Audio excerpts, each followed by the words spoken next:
Hey everyone, I Can Understand here, and today we'll be checking out a new origin that's based around time. And if you're wondering where I was all this time, not making origins, it was quite simple. I was just playing another game. But if you enjoy it, I have other origins on my channel, and let's get started. So the origin we'll be looking at today is called the Time Walker. So if I open this up and I hit this, here we go.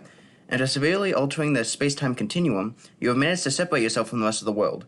And I have a couple items in here to help show me the abilities. So, get all these out.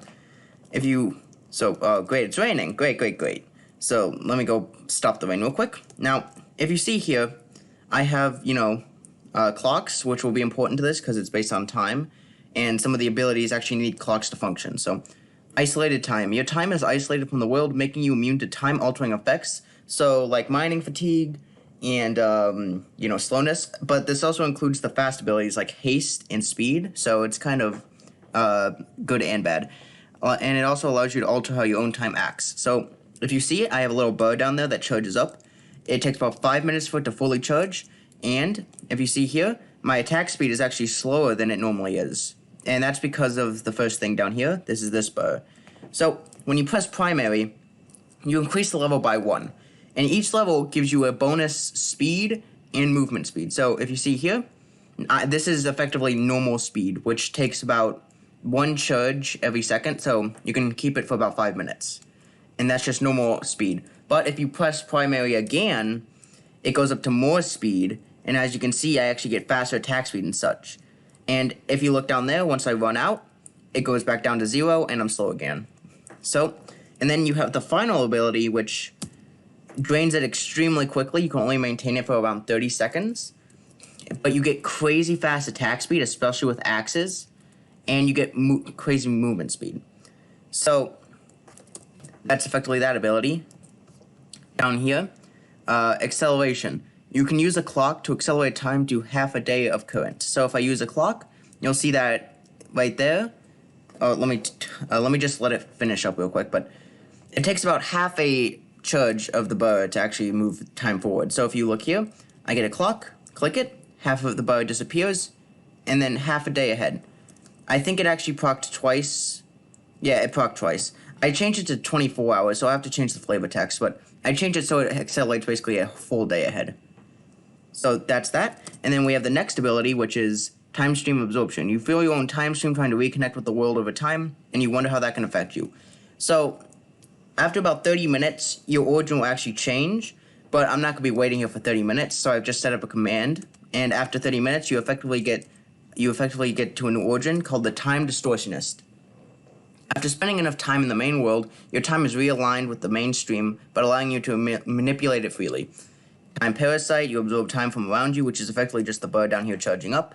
Of course, I'm not going to wait for the full bird to charge, so I'm just going to charge it up by myself. And if you can see here, we got time control. You can manipulate the time of entities you hit as well as accelerate the time of day. And time stream anomaly, merging with the time stream has left your body weakened, 7 hertz, weakness, 1. And then the final ability, time stream removal. If you so choose, you can exit the time stream once more. I'll show you that in a second, but let me show you the main ability. So if I spawn a husk, you'll see that when I hit it, give me a second. Oh, right, because I have weakness. I'm an idiot. If I hit it, you'll see that it gets particles around it, and that effectively shows you what you've attached to. If you shift and click G, you activate the slow down ability, which just lowers their attack rate and walk speed, as well as giving them mining fatigue. So effectively just slows them down completely, and then you can take them out if you so choose. Of course, since I have weakness, I do less damage, but that's kind of how this origin is balanced. If I place down the husk again, and I hit him, if I click G without crouching, it completely stops him. And both of these abilities have particles, so you know when they've procced. It completely stops him in time. So he cannot hit me, and he can also not move. And then I can just slowly finish him off. Of course, it only lasts about 10 seconds, and both of the abilities have a 45-second cooldown. So that's why the bars are down there. And with the final ability being time stream acceleration, if you look up there and you click secondary, you'll see that you can use some time to accelerate the time of day. I think it is about half of a day with a full charge bar. So it's effectively if you want to accelerate time to the point where you can get past the night. and it does take a lot of energy, so you might want to be careful when using it. So finally, we have the ability that I've said that you can re-exit the time stream. If you don't like this origin, the time distortionist, if you get a full charge on a bar and you click with a clock, you can head back to time walker. So if you want to stay with this origin, you can. And if you want to go into the other one, you can as well. Effectively, I made it so you can switch in between the two in case you want to, if you like one more, effectively. And that's effectively this origin. I hope you guys enjoyed, and I'll see you guys later.